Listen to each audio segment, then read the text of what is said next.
It's hard to have a discussion about leadership when we don't really have a common definition of what a leader is. You know, I read the same books as everybody else. You know, a lot of them tell us to sort of learn your style of leadership, how to adapt your style of leadership to fit the situation at hand. That's not leadership, that's management. To be a leader, you need one thing and one thing only: followers. That's it. It has nothing to do with rank or authority. You are a leader when others raise their hands and volunteer to go in the direction you set. The question is, why should anyone follow you? There are many ways to get people to do the things that we want or to follow us. In fact, it all boils down to two things. You can either manipulate people or you can inspire them. Those are your options. We're all familiar with manipulations in the business world. Things like dropping your price. If you drop your price low enough, people will buy from you, right?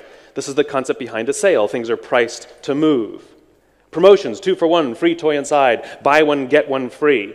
And in the business-to-business space, we call it value added. The concept is the same. It's giving stuff away for free to reduce someone's risk so they'll choose you over the competition. It is inherently manipulative. Fear, wonderful manipulator. If any of you are parents, you know exactly what I'm talking about. Peer pressure is another one. I'm sure we've all sat in our offices and had someone tell us, you know, 70% of your competitors are using our service. Why aren't you? Maybe 70% of my competitors are idiots. Or maybe 70% of them were offered a price so low they couldn't resist. I don't know. The point is, when we hear that the majority is doing something, we either fear that we're being left out or that they know something that we don't, and it influences our behavior. One of my favorite manipulations is what companies like to call innovation. Real innovation changes the course of industries, if not the way we live our very lives. The fax machine, the light bulb, iTunes, this is real innovation. Adding a camera to your cell phone is a wonderful feature, but it is not an innovation. It's the difference between steps and leaps. And what most organizations like to call innovation is in reality novelty, little additions to their products, nothing earth-shatteringly different. In the 1970s, do you know how many choices of Colgate toothpaste there were? Take a guess. 2. Do you know how many there are now? 30. And that's just Colgate, which means that their competition is offering about the same number of products, about the same price, about the same quality, about the same service. And yet I have no data to show that people are brushing their teeth now more than they were 30 or 40 years ago. What happened was this annoying little thing called globalization, and markets opened up, and competition increased, and the metrics went down. It doesn't matter which one, market share, revenue, profits, it doesn't matter. The metrics went down. And then to combat that, the company added a new product. This one has fluoride. And people went, ooh, shiny. And they tried it, and the metrics went up. But the problem with competition is they compete, and they match the product about the same, and the metrics went down again. Well, it worked the first time, so we'll do it again, and again, and again, and again, until you have 30 different line extensions. And what's one of their big complaints these days, like so many other companies? How do we differentiate ourselves? That's hilarious to me. How do we get out of a problem that we created for ourselves? And so they resort to any number of the other manipulations. Now, I cannot dispute that these and many other manipulations work. They absolutely do. That's why we use them. The problem is, none of them breed loyalty. The problem is, none of them engender trust. The problem is, over the course of time, it costs more money because somebody has to pay for all this stuff. And over the course of time, it increases stress both for the buyer and for the seller. We live in a world today in which most products and most services, B2B or B2C, are sold this way. In other words, people are being bombarded with manipulations from all sides for all reasons from any number of products. It is stressful to be a decision maker these days. It is stressful to decide which product or which service is right for me. But it's equally as stressful to be on the selling side, in which we have to operate in a world in which the vast majority of things are sold through bombarding people with manipulations and promotions and value added. And so it's hard for us, if we truly have something special, to stand out in the crowd and be noticed. It's called stress. This is largely the world we live in today. But there's an alternative. That alternative is called inspiration. And there are only a few leaders and a few organizations that tend to rely vastly more on inspiration than manipulation. And I'll talk about some of the big ones, like Apple Computers or Harley-Davidson or Southwest Airlines.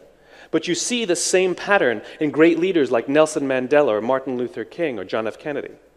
What I learned is that regardless of their size and regardless of their industry, Every single one of these organizations, every single one of these leaders with the capacity to inspire, they all think, act, and communicate the exact same way, and it's the complete opposite to the rest of us.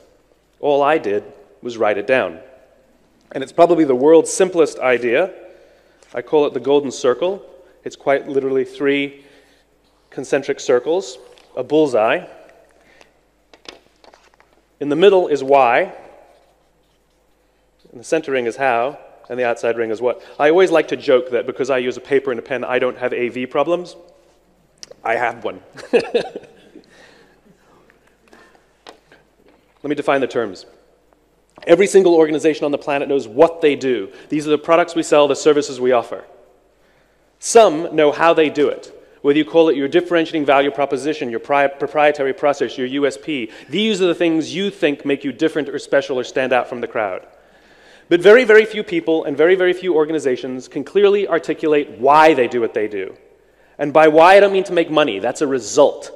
By why, I mean what's your purpose, what's your cause, what's your belief? Why does your company exist? I mean, do we really need another one? Why did you get out of bed this morning? And why should anyone care?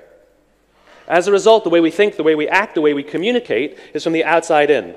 We go from the clearest thing to the fuzziest thing. We tell people what we do, we tell them how we're different or how we're special, and we expect some sort of behavior, a vote, a purchase, support. But not those leaders and not those organizations with the capacity to inspire. Every single one of them, regardless of their size, regardless of their industry, thinks, acts, and communicates from the inside out. Let me give you an example. I use Apple frequently because they're easy to understand and we all get it. If Apple were like everyone else, a piece of communication would sound like this. We make great computers. They're beautifully designed, simple to use, and user-friendly. Want to buy one? Meh.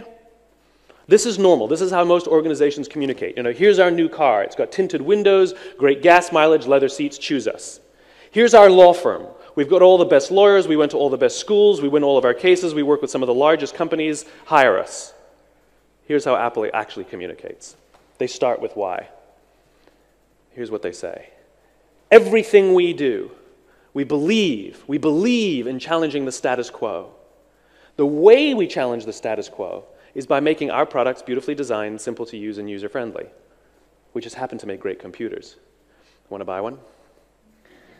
It's totally different. It actually feels different. No trickery, no manipulation, no celebrity endorsements. All I did was reverse the order of the information. What it starts to show us is that it's not what you do that matters, it's why you do it. And people don't buy what you do, they buy why you do it, and what you do simply serves as tangible proof of what you believe. This is the reason why every single person in this room is perfectly comfortable with the idea that Apple sells computers and DVRs and phones and all these other products. MP3 players. Apple is not unique. Every single one of their competitors, pick one, it doesn't matter. Every single one of their competitors is equally qualified to make every single product that Apple makes. Apple does not have a lock on any of the resources. Everybody has equal access to the same talent, the same consultants, the same agencies, the same resources, the same media. It's a zero-sum game. The difference is their competitors have defined themselves by what they do. We make computers. Apple has defined themselves by why they exist. To challenge the status quo, to give the individual the opportunity to stand up to Big Brother, to give the individual the ability to do their own thing. And everything they say and everything they do proves what they believe. A few years ago, Dell, a perfectly good company that makes perfectly good products, came out with MP3 players. They are every little bit qualified to make these products. The difference is, nobody bought one. We couldn't imagine buying an MP3 player from a computer company, but we do it every day, because it's not what you do that matters, it's why you do it. And what you do serves as the tangible proof of what you believe. For this little thing to work, you have to have 3 things. 1, you have to have clarity of why. If you don't know why your company exists, how will anybody else? 2, you have to have discipline of how. You have to hold yourself and your people accountable to your own guiding principles and your own values. And thirdly, you have to have consistency of what? Everything you say and everything you do has to prove what you believe. At the end of the day, we live in the tangible world. At the end of the day, the only way people will know what you believe is if you say and do the things you actually believe. This is the concept behind authenticity. People are always telling us people prefer to vote for the authentic candidate. They prefer to buy from the authentic brand. What does that mean? What that means is those people in those organizations say and do what they actually believe. That's all that authenticity means. You have to say and do what you actually believe. And the reason is simple. The reason the human race is so successful is not because we're the strongest and not because we're the smartest. It's because we're social animals. It's because we have the ability to form cultures and communities. What's a country? It's a group of people with a common set of values and beliefs. You know, what's a culture? It's a group of people with a common set of values and beliefs. What's a neighborhood? It's a group of people with a common set of values and beliefs. What's a company? It should be a group of people with a common set of values and beliefs. When we're surrounded by people who believe what we believe, something remarkable happens. Trust emerges. Make no mistake of it, trust is a feeling. Trust is a human condition. Simply doing everything you say you're going to do does not mean people will trust you. It just means you're reliable. We all have friends that screw up sometimes, and yet we still trust them. Trust is born out of a common set of values and beliefs, and it is absolutely essential for our survival. Because when we're surrounded by people we trust and who trust us, we're more willing to take risks, we're more willing to explore, we're more willing to experiment, which requires failure, all with the confidence that if we turn our backs, go away, or fall down, someone from within our communities will watch our backs, watch our stuff, and help us up when we fall down. Absent trust, we still have the will to survive, but absent trust, it's every man for himself. And it becomes selfish and destructive, and we act more and more and more short-term. Great organizations are not the ones that outperform necessarily every quarter. Great organizations are the ones that in hard times, people come together. You want to know why Lehman Brothers failed? Lehman was exceptionally good at what they did. They were exceptionally good at how they did it. But at the slightest shimmy, the whole thing collapsed. Not in months, not in weeks, in days. Great organizations in hard times come together. It's like the quality of a crew. We cannot judge the quality of a crew when the seas are calm. We cannot judge the quality of a company when the economy is good. Just because they're making money is no indication of how strong the organization and how strong the culture is. However, when the seas are rough, how good is the crew? Do they run to each other's aids, or do they jump off the ship, all with the same thing? Every man for himself. Got to look after numero uno. Got to pay the bills. Got to feed the family. Got to survive. Great organizations, the people sacrifice themselves for each other. In the military, they give medals to people who are willing to sacrifice themselves so that others may gain. In business, we give bonuses to people who are willing to sacrifice others so that we may gain. We have it backwards. This is not my opinion. This is grounded in the tenets of biology, not psychology, but biology. If you look at a cross-section of the human brain evolved into three major sections that corresponds precisely with this little idea. The outside area is called our neocortex. It's our Homo sapien brain, responsible for all of our rational and analytical thought and language.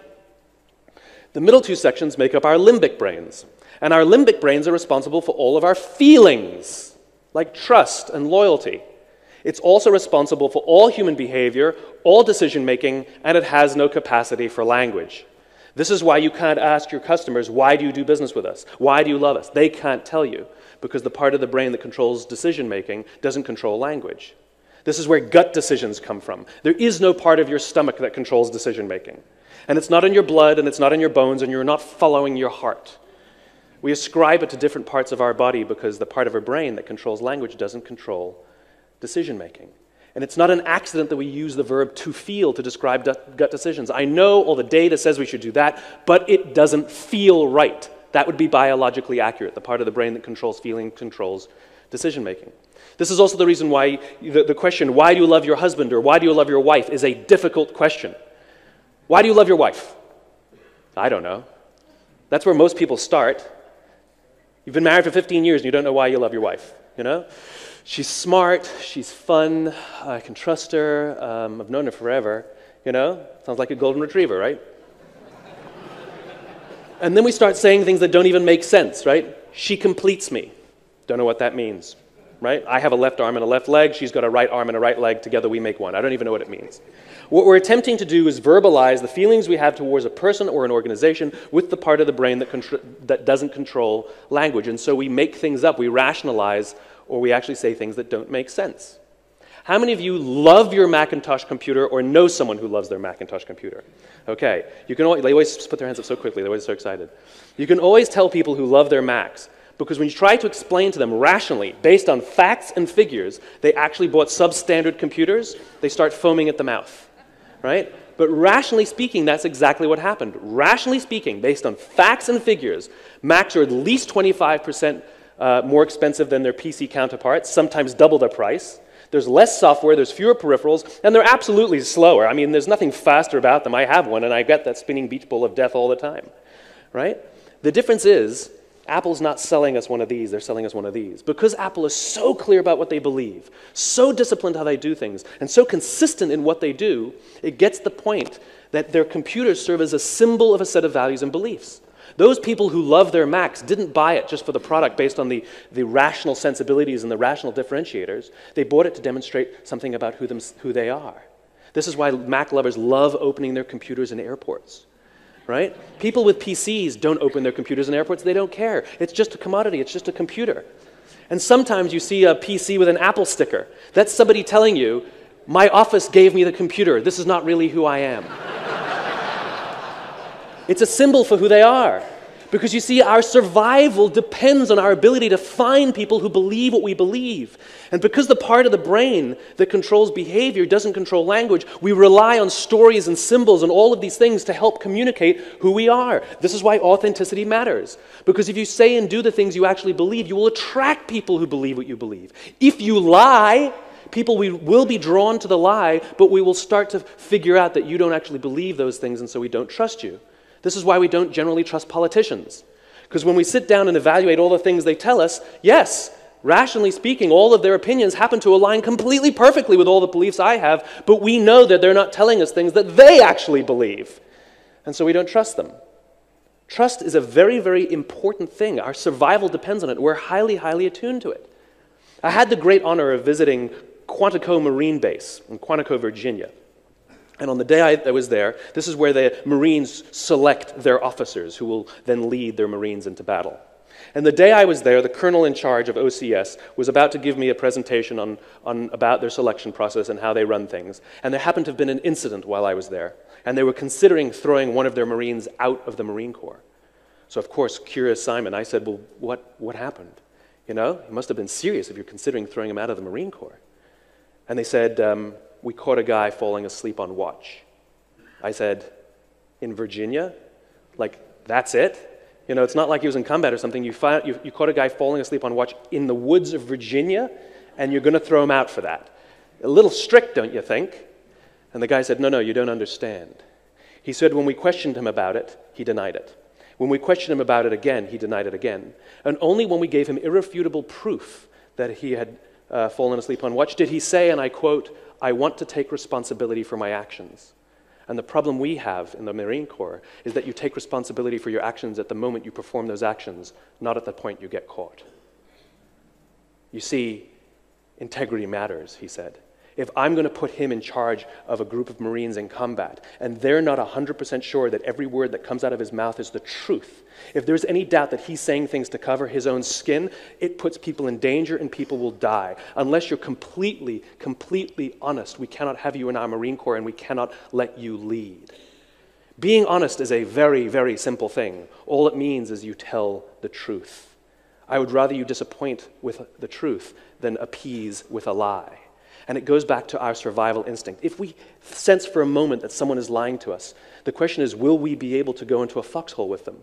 Again, there's a benefit to group living in an anthropological sense. It means that we can fall asleep and trust that others in our group will watch for danger. And if we don't trust that we can fall asleep and allow others to watch for danger, if we fear they're going to take something from us or not alert us to danger or not wake us or not defend us, then we'll never fall asleep and we'll never trust anybody, and eventually we'll all die. This is how powerful this stuff is. We all have the natural capacity to find people who believe what we believe. Like I said, we're hardwired for this. If I ask you to go out in the street and find the people who believe what you believe, you know exactly what to do. You're going to strike up a conversation. This is why we say sales is about relationships, no kidding, right? And you have an exchange with them, and sometimes there's good chemistry and sometimes there's not, whatever that means, right? Sometimes it's quick and sometimes it's slow. The point is it's not scalable. It's not scalable. But if I tell you to go outside and find all the people wearing red hats, it's easy. There's one, there's one, there's one, there's one. When you know what symbols to look for, it's easy to find the people who believe what you believe. Just like all you Mac lovers, and don't lie to me, when you're walking through the airport and you see somebody else with their laptop open, you like them a little more, don't you? It's because Apple is so clear about what they believe, so disciplined about how they do things, and so consistent in what they do. We're using these symbols, we're using these brands, we're using these things to say something about who we are in an attempt to attract people who believe what we believe. Leadership is the ability to stand on the street corner and simply talk about your own red hat. Got a red hat here. Got a red hat. Got a red hat.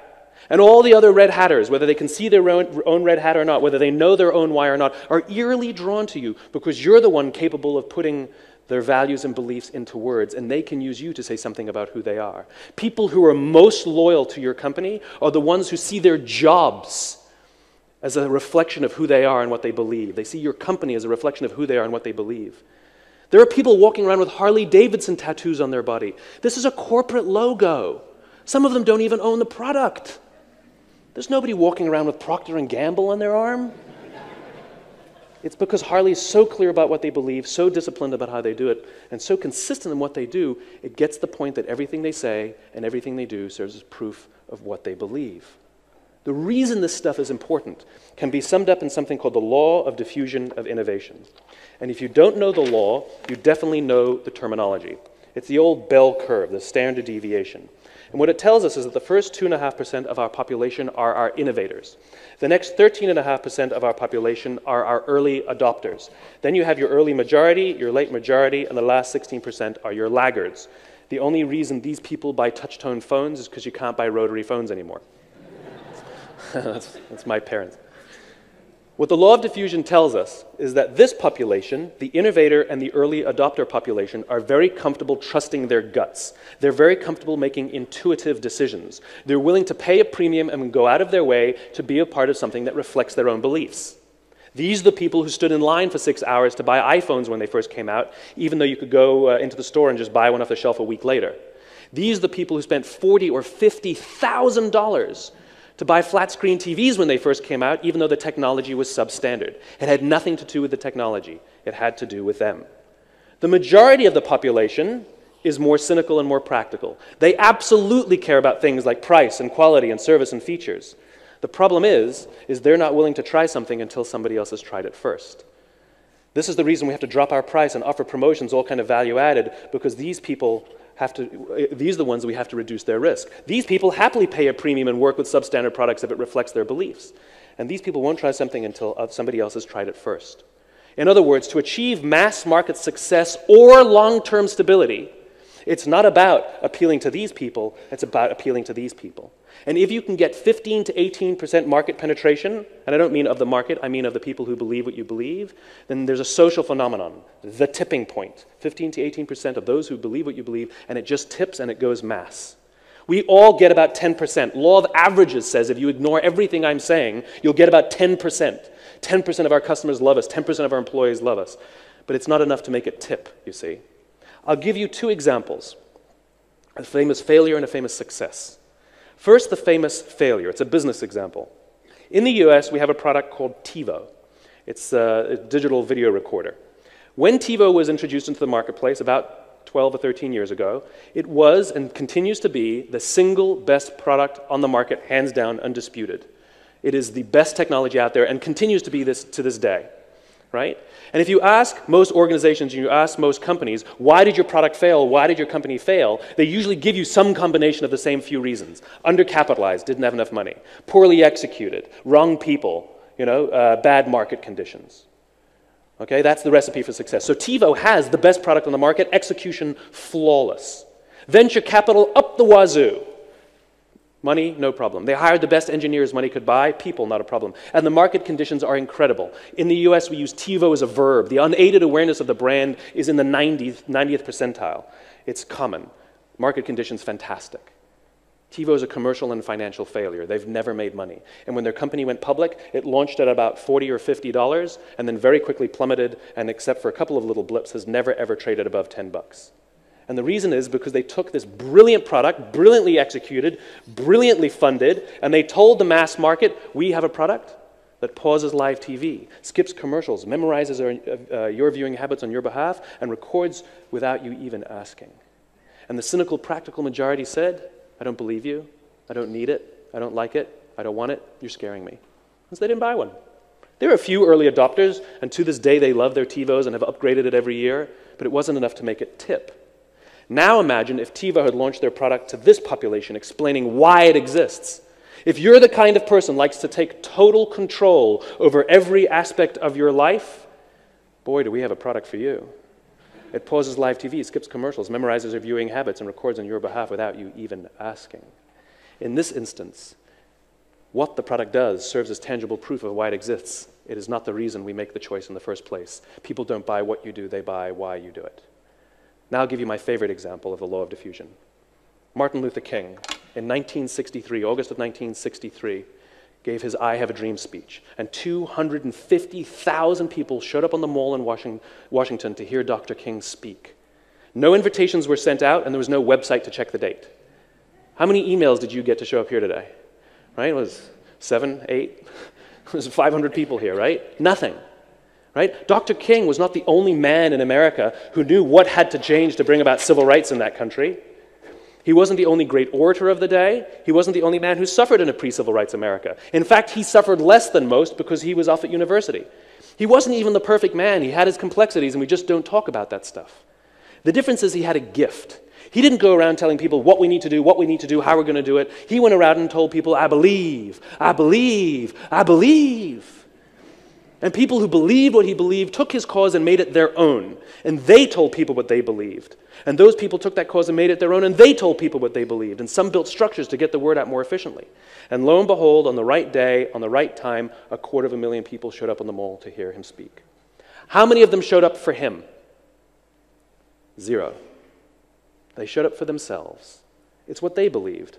It's the America that they wanted to live in. It's the America that they wanted to raise their children in, that inspired them to get on a bus, travel for 8 hours, stand in Washington in the sun in the middle of summer, simply to hear him speak. Simply showing up was one of the things that they did in their life to prove what they believe. Even Dr. King, it wasn't about black versus white. Dr. King had a belief that there were 2 types of laws in this world. There were the laws made by man, and there were the laws made by a higher authority. And not until the laws of man are consistent with the laws of a higher authority would we live in a just world. The civil rights movement was the perfect way for him to bring his cause to life. Oh, and by the way, he gave the I Have a Dream speech, not the I Have a Plan speech. Everybody's got their comprehensive 12-point plan these days. We're not inspired by your plan. We're inspired by what you believe and where you're going. This is the remarkable thing about human beings. We can imagine the future. We can only see the things that we have words for, and this is what great leaders do. They can put these things into words. Let's imagine that this room is empty and we're standing over here in the corner. I give you a very simple instruction. I want you to go to that corner in a straight line. Off you go, no problem. And without telling you, I quickly put a chair in front of you. And what do? You go around the chair. This is the remarkable thing about human beings. When we're crystal clear on the place we're going, on the destination, on the vision, our route is flexible. Even though you just ignored what I told you to do, I told you to go in the straight line. This is the great thing about people. When we are clear in the destination, we are flexible on the route. Reset. Let's stand in the corner again. I give you a simple instruction. I want you to go in a straight line to some point in this room. And you say, well, where do you want me to go? I say, I don't know. You're smart. Pick a place. And so you pick an arbitrary point in the room and you start walking there. And without telling you, I quickly put a chair in front of you. And what do? You come to a grinding halt, or you make a sudden sharp turn. And I say to you, what are you doing? You say, well, how can I go in a straight line if you put a chair in front of me? In other words, when we're not clear on the destination, or the destination is arbitrary, we become obsessed with the route. And now you think about how we do business these days. You know, what's your goal for the end of the year? To increase top-line revenues by $500 million. Why not $400 million? Why not $600 million? There are arbitrary points in the room. And then we become obsessed with the strategies that we've set to get there, as opposed to the great leaders and the great organizations that explain why their companies exist, and then leave it to their people to figure out the route how to get there. And that's how you get innovation. Leadership's only responsibility is to point north, to point the direction, to say where we're going, and allow everybody else to figure out how to get there. This is what we feel fulfilled about our ability to contribute to the organization. This is exactly why Apple is the most innovative company in the world. It's not because Steve Jobs came up with all the ideas. Do you know how many ideas he actually came up with? None. Even Steve Wozniak was the one who built the computer in the first place. Long, long ago, before Apple even existed, Steve Jobs and Steve Wozniak were sitting in a garage in Cupertino, California, and they made something called the Little Blue Box, which allowed people to avoid paying long-distance rates on their phone bills. They were challenging the monopoly phone company, Ma Bell. And then they started Apple, and they challenged Big Blue, the existing monopoly computer platform, IBM. And then they challenged Microsoft, and then they challenged the phone industry, and then they challenged the music industry, and now they're challenging the publishing industry, and if you're in television and movies, you're next. It's just a repeating pattern. Jobs told people that he believed in making products that allowed people to have more control, that we shouldn't be at the dictate of large organizations that tell us how things should work. And he allowed it to his people to figure out ways how to get there. That's what drives innovation, a clear sense of destination, not an obsession with the route. There are leaders and there are those who lead. Leaders hold a position of power or influence or rank, but those who lead inspire us. And whether they're individuals or organizations, we follow those who lead not because we have to, but because we want to. And we follow those who lead not for them, but for ourselves. This is for those who want to inspire those around them. This is for those who want to find someone to inspire them. Thank you very much.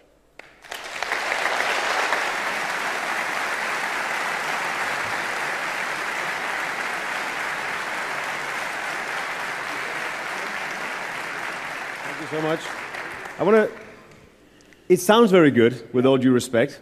Very well presented. Thank you. But how can these executives here be sure, how do you know that when they go back home and they start asking themselves the question why, that it is actually going to change the way their operation operate and the profit that they make? Well, how do I know? I don't. But you know, these things are like, it's like having a family.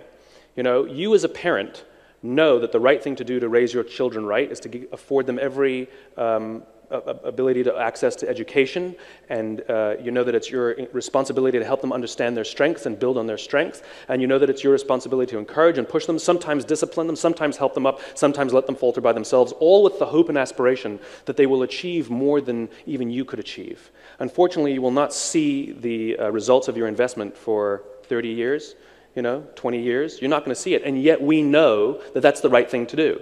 You know, even at the age of 16, 17, 18, you have no clue if everything you've done as a parent will pay off, right? And yet instinctively, we still do what we believe and know is the right thing to do. Businesses are exactly the same. You have two families, one at work and one at home. Great leaders, great bosses, great coaches, great drill instructors, it doesn't matter. Those that have the responsibility for others act like parents. They take it upon themselves to give their employees access to as much education, as much competence, as much as they can learn, open the doors to them, allow them to fail, help them up, all with the desire and the want to see that they succeed beyond even what we could hope to achieve. And this is what you see in great organizations. They make it their complete obsession to help their people grow, as opposed to having one bad quarter and laying people off. You can't lay off your children if they have a bad report card. You know, so it's an investment. So, what, if I may try to rephrase you, what you're really saying is that this is not necessarily a thing that will lead to more profit, but it will give you a feeling that you are doing something good while at work. Oh, no. It will lead to more profit. Now, the question... How do you know? Every single organization that obeys these things is more successful than those who don't. More importantly, they can sustain things like innovation, they can sustain things like profitability, they can sustain things like loyalty for the long term. You know, I'm unimpressed by organizations that are able to prove that they've done something for 1 year or 2 years. Let's talk about 30, 40, or 50 years. 80% of the Dow index are companies 35 years or younger. That's not impressive. You know, organizations that can last are impressive. And more importantly, when you have trust in your people and your people have trust in you, when your people believe that you're willing to go to bat for them and protect them, guess what? They will give everything. They will give blood, sweat, and tears to you. If they don't believe that you'll go to bat for them, then they're just working for your money. And so if you have the desire to be more innovative, if you have the desire for longevity, if you have the desire that during hard times your people will be there for you and won't abandon you, then these things are helpful. If you don't really care and you just want to play a quarterly game and every single day is more stressful than the last, more power to you. But Simon, if I may, so I'm assuming that you're also actually selling some sort of product here, right? Now my question to you is, so where is this why taking you? Where are you? Are you part of this? Are you somewhere else? I have nothing to sell, but that's fine. I come here, I'll tell you why I'm here, because I have a vision of the world. I believe that fulfillment is a right and not a privilege. I believe it is not for the chosen few to love what they do and enjoy going to work. I believe every single one of us has the right to wake up every single morning to inspired to go to work and come home fulfilled by the work that we do. I'm committed to this vision. And so I will play my small part, which is I have some tools and some ideas and perspective that may help point us that direction. I play one piece of a jigsaw puzzle. The reason I come and do events like this is because you're actually building the companies. You're the ones actually responsible for the human beings that will be fulfilled. And so if I can give you some pieces that will actually help your people love coming to work and help you love coming to work, oh, and by the way, you'll also be more innovative, more profitable, and have greater loyalty, then so be it. That's my piece of the puzzle. As for me, I'm living proof of this. You know, a few years ago, I went through a struggle in my own business where I didn't know why I was doing what I was doing. I completely lost my passion for what I was doing. And people gave me stupid advice like, do what you love. You know, it's like, I'm doing the same thing, I don't love it anymore, you know? And so when I learned that every single organization on the planet, even our own careers, always function on these three levels, what we do, how we do it, and why we do it, and if one of those pieces is missing, it'll be out of balance, the system will be out of balance, I realized that I knew what I did, I knew how I did it, but I didn't know why, and I completely committed myself to finding out this for myself. It restored my passion to levels I'd never experienced prior. And I shared it with my friends, because that's what we do. We share beautiful things with the people we love. They invited me to their homes to share it with their friends, and so it goes on. And I'm the same idiot that I was, you know, a few years ago. I'm still a moron when it comes to running a business. I haven't learned anything new. And yet the life that I lead right now, where I get to advise ambassadors and members of Congress, and I work at the highest levels of military and work with, you know, CEOs of the largest corporations and get invited to nice places like this to speak to the likes of you, are not because I'm smarter than I was. It's because I made the conscious decision to start from here as opposed to starting from here. That certainly answers my question. Simon Sinek, thank you very much. You're welcome. Thanks a lot.